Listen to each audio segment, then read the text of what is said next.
So we're going to take a look today at the UniFi Security Gateway.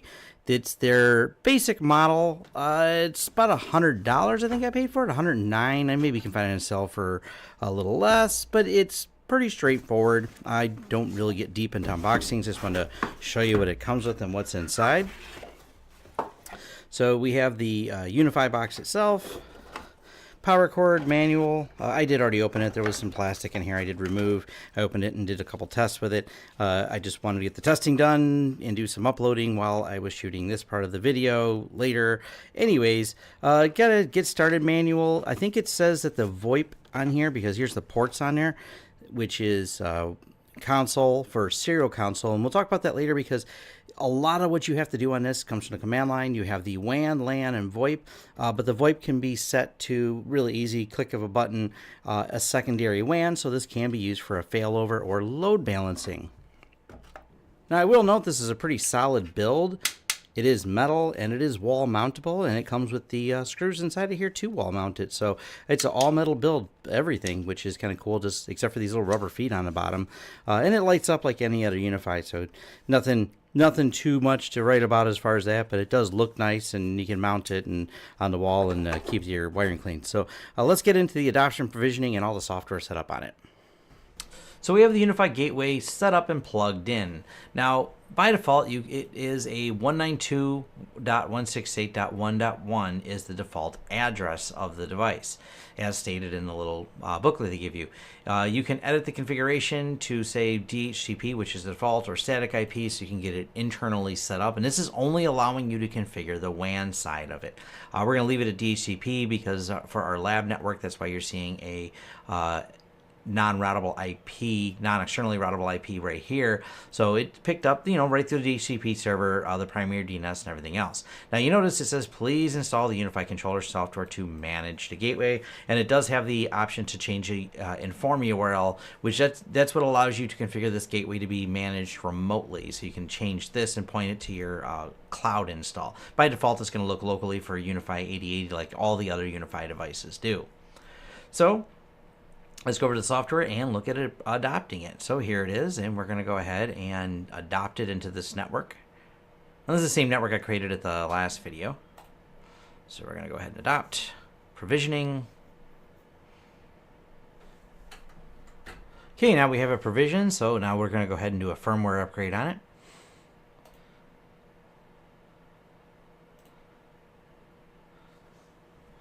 All right, so we have the device updated and to the latest 4.334 firmware. It's up and running, everything's working, it's provisioned, and I've been using it for a little while so I can have some statistics in there. Well, the first thing I did as soon as I got it running was turn on the deep packet inspection. Now, what this allows it to do is not really see inside the packets. Common question I get is, can it see all the network and can I see and filter certain traffic? Well, the problem is most traffic is encrypted now, not all of it, but it is really moving quickly towards all traffic being encrypted. So all your major sites, Facebook, Google, and all them, you don't see within the traffic. Now, you can block those sites based on DNS information, but you can't see within the packets to do things like web acceleration or specific types of URL filtering outside of the DNS. So it does do deep packet inspection as it's looking through the packets, but it's not able to see directly into the traffic. So we'll go back up here. So our networking is, it's the same software we used to set up this. This is our same one we had set up in a previous tutorial for our test Wi-Fi.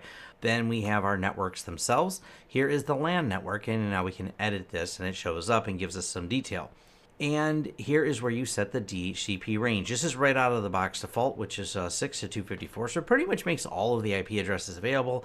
You can override name servers on here, set the lease times. It does have DHCP guarding as available, but it has features that integrate further with a UniFi switch. On a nice note here, you have these green lights over on the side of the device, which is the WAN LAN. Green is for 1 gig connections, and orange is for a 100 or 10 megabit connection. So you actually know right now I'm plugged into a gigabit switch, which is kind of cool. I like the way it does that, so you can see the status lights on there. There's not a whole lot in here. Then you have the routing and firewall, so you can create static routes, and they're standard static route creation, next hop distance, black hole it, next hop. So you could do some type of routing in here if you needed to, and for example, black hole certain subnets if you wanted. Then it's got the firewall rules. Now, these are the default firewall rules, basically to allow traffic to pass, except drop, WAN, WAN local, LAN in, LAN out, LAN local. And when you want to create new rules, it's a little bit confusing. You can do it by creating the group here first, or within the rule. When we create a rule, when you want to create the destinations or the sources, you can create the address group or address port, for example, like port 80, and name it. So it also has the option to create port groups, which is kind of interesting. So you could say this group belongs to, let's say, a NVR system, and it has like 4 ports that need to be open. Well, that port group can belong to that. I've messed around with a little bit. The firewall is not intuitive at all. I didn't find it to be the easiest firewall. One thing I did like is it defaults to secure. By default, it wants to drop all the packets, and you have to choose accept. Whether or not you want to disable P2P, whether or not it matches any of the IPsec rules. So there's a lot of rules you can create in here, but it's not an intuitive interface.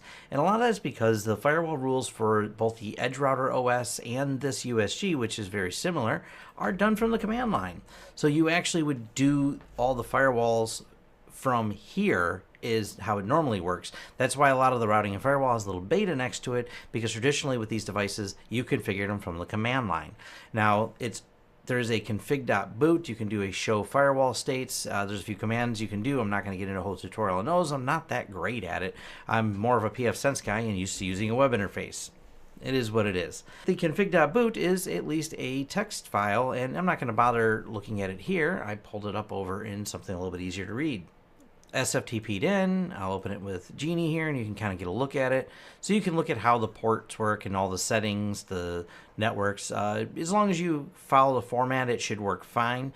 Now, this does offer, when you're setting up some of these, a save state and a running state. So you can config things but not save them into memory, then push them in. It's like this on a lot of other commercial firewalls like Cisco and things like that, where you can test a firewall, show the differences. There's some tutorials and documentation you can find through them, and of course manuals on how to write these firewall rules. But like I said, that's beyond the scope of what I'm going to be doing today. I just want to give you a quick review of the USG system. Nice thing is, this is getting better and better with each iteration of the UniFi software. They're adding more and more features within this whole interface. That way you don't have to go to the command line to do everything. Your backups and maintenance, all that's the same as it is in all the UniFi software, but now it's also backing up this as a device. The device, though, one thing is port forwarding. A little bit weird. You can play with it through here, and there's a lot of options, but I'm really glad they added this. I can go over to configuration whenever you have the device open over here on the side, and then we can just go to port forwarding, create, name, let's say web server, then the port's 80, the IP address, apply, it provisions, and that port forward works. It takes about 20 seconds to provision. It's pretty fast. So thought that was weird that it's over here, not in the firewall rules. So that's a little bit confusing. I think the other partly confusing part is I don't know what happens if you have more than one of these devices, how these firewall rules work in terms of showing the settings in here. The other weird thing is the firewall rule that I just provisioned doesn't show up anywhere in these rules. So I guess I don't know, this confuses me a little bit the way it works. I know the port forwarding works. I did test it, not a problem there. So it's just kind of weird it doesn't show up in here. But I did test in the config file. So after this is done, now this is provisioned, we can go back over here. And right there's the port forward rule in the config.boot file. So it does work, it does save it. It just doesn't show up back over in this part, which I just find kind of strange. But I won't dwell on that too much. I just want to show you how it worked. Now, with the deep inspection and gathers some statistics, we can show you what that looks like. It starts out, and we'll clear all the categories. It's kind of weird because it just blanks it all out like there's no information here. But that's because you have to click on each thing so you can break down the data in here. So instant messaging data, network management data, remote access terminals. So you can clear them and then say, I only want to see traffic from this. It does have options to add different categories in here. So I thought this was kind of neat. So you can really track down what people are doing, but I didn't really see any type of method by which you can block. As I can tell, all that has to be done from the command line. So I was kind of hoping there's some easy way to go through and say, okay, I just want to edit this traffic and block this traffic, but there's nothing really here. It just lets you see all the traffic and lets you see all the client data so you can see who's doing what, but it doesn't give you much in the way of actually editing that data that I'm aware of. But it's still pretty cool. You can also look on a per device basis for the deep packet inspection. So like this, I only have my computer, and I think my phone is connected to this too through the Wi-Fi. You don't get a whole lot of things that you can do with there. It's more of a so you can view, but doesn't give you a lot so you can do. That would be the best way to describe it. Speed test on it, and this is speed test of my ISP itself, who is Comcast. We have a 50 megabit connection, and it does fine showing that 50 megs come through. I did my usual iPerf speed test as well through this, and I was really impressed. Full gigabit speed pretty much through it. I really like 1 or 2 megs slower than when I connected it directly, but it was not consistent. I think there's always some jitter that you get back and forth when you're doing that testing, but it's within 1 megabyte of what it was directly through the switch. No need to even display the speed routing through this. I'm really impressed with how fast the device is. I did this with the deep packet inspection turned on. So if you have a gigabit internet connection, this has the capability of routing it without really any issues. So you have your usual insights, which of course now it gives us more information than it did when you had just the wireless, because you have the deep packet inspection and going through the firewall. All in all, though, it's not a bad little device. These cost around $100. Other than being able to see in the traffic, they're really not the most impressive. They're fast. They give you some insights into your network, but they don't really do much else. Not overly impressed with it. I mean, I guess if you really wanted pretty interface and a good firewall, you can use it for that and see statistics on, how much data is being pulled by different devices on your network with this really nice interface. But feature-wise, unless you're ready to break out the command line, it's a little tricky to configure. And the firewall routing is not super intuitive, but as a basic box, it does work. Now, the good news is you have the option, even though it's labeled VoIP in there, you can check a box that lets you turn the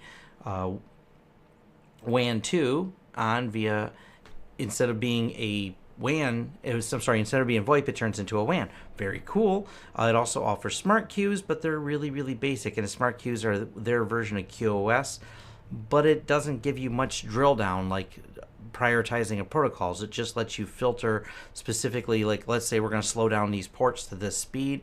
But on a good note, you can do a failover WAN by having a second WAN connection on here, and it's an inexpensive device for that because you can have WAN 1, WAN 2, and it allows you to set them by default as a failover, and you can set a DHCP or static and say, okay, I have 2 internet connections and I want it to just fail over on there. Now it does have a weighted load balancing, so when one of the WANs is too saturated, and you can set the threshold for, by default it's 50%. That's kind of cool too, because then you could have, okay, there's a failover automatically if it's just too saturated, start using this connection, which will probably work in the failover configuration in terms of when one of the connections drop, because it then technically becomes saturated. But I'm not really going to get deep into testing that. It's just not, it's not the device I'd recommend. I'd still go with the pfSense for that because it gives you so much more detailed control over both load balancing and the ability to do failover. But all in all, the device itself is nice. It's metal. It seems solid. The reputation of UniFi for producing solid, reliable hardware is definitely there. The updates, as they keep coming through to the new UniFi software, do keep adding features. So I'm looking forward to reviewing this again in the future when it has more features in the web interface, so we don't have to break the command line out to do it. Overall, like I said, it's a good device. Not bad for the price, but not amazing. But I do, the deep packet, I gotta admit, the interfaces that UniFi gives are really nice. So if you're really into the nice interface for this traffic information, it's definitely might be something for you. If not, it's skip it and go with my usual recommendation of a nice pfSense box so you get all the bells and whistles and features, or just go with their basic edge router that mostly does the same thing with a less pretty interface but gets fast routing done for $49 with the Edge Router X.